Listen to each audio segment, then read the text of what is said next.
transcending history and the world, a tale of soul and swords, eternally told. So when I first thought to myself, back in 1996 when I played this game, is this where I want to be in 21 years?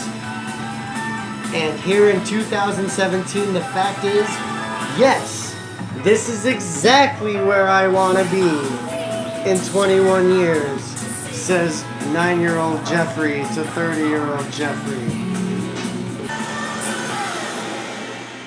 Alright, so here we have it, Soul Blade, the greatest 3D fighter of the 90s. And I can tell you why in many reasons, because it's absolutely superior in every possible way for a fighter back in 1996. Originally released in the arcade in 1995, it was ported to Japan in 1996 and in North America in early 1997. Now, something that this game is just perfection in every possible way. I'm a diehard Virtua Fighter fan. I'm huge on Tekken, and this game is just so much smoother than all of those put together. Let's go with Wei Long, which is one of my favorite characters to use. But you'll just see graphically right here. I mean, it is just phenomenal looking. And you know, back in the time when these games were fairly a new concept, you know, with the Virtua Fighter 2 on the Saturn and stuff, as awesome as they were, they tend to be just a little clunky, a little on the clunky side. This, however, isn't clunky at all. I mean, it's just, and the sad thing is I remember in 96, 97 when this game came out, everybody was talking about Tekken, everybody was talking about Virtua Fighter, but this game never really came up. I mean, it was like, even Battle Arena Toshinden was more popular than this at the time, and they were all such clunkier games. Just really, really, just blows my mind how that works.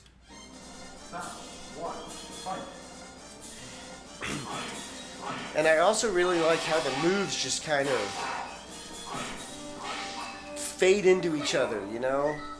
Like I said, you have that clunkiness on other games where it just seems like it's just a button masher. And in a lot of ways, this kind of is a button masher. But if you know your moves right, you can do grapple moves and stuff, and it's just really brought together. Another thing that I find really awesome on this game is the backgrounds are so extensive. I mean, it's just, you don't see this kind of background on any game at the time. Ooh, Valdo. Also one of the coolest looking characters in the game, but the toughest to master. He's a very strange person to control on the game. And, you know, throughout all the games, it doesn't get much easier. But if you actually know what you're doing with him, he is fucking awesome. Punished.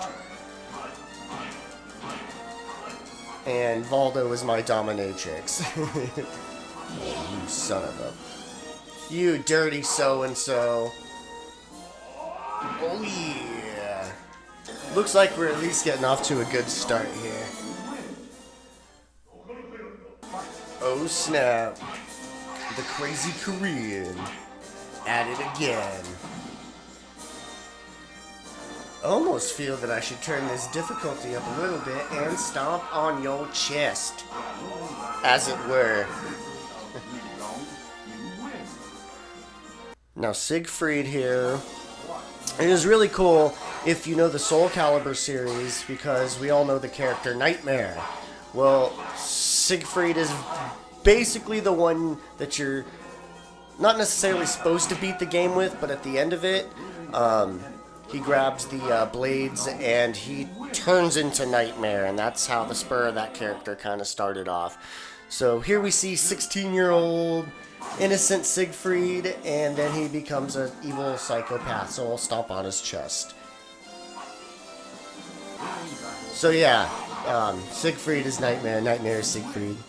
Finkel is Einhorn. yourself there, pal.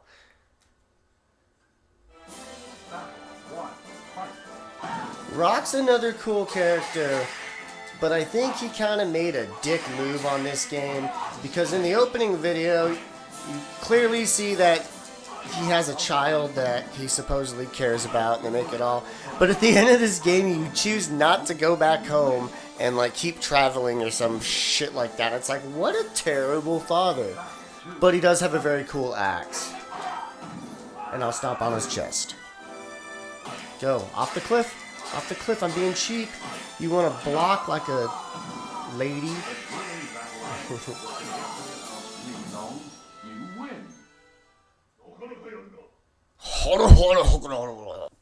Uh-oh. It's my evil twin. Lee Short. Oh, you asshole. That was a pretty cool move, though.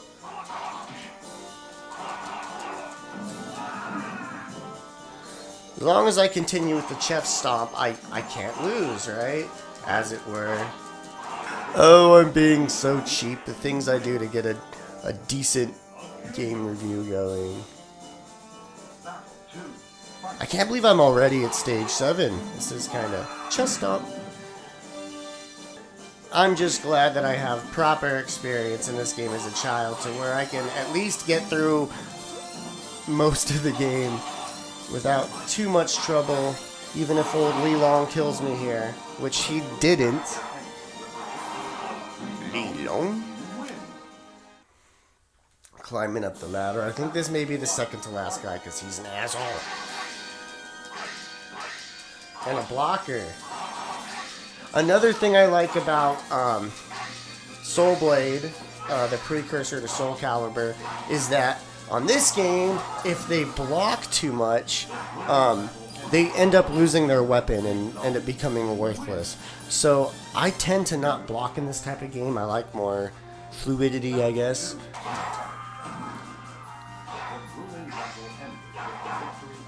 Lee Long?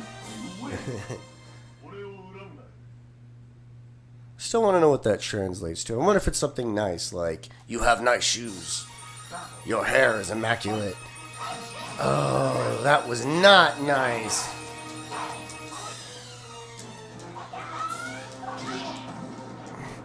Well, this is getting off to a bad start.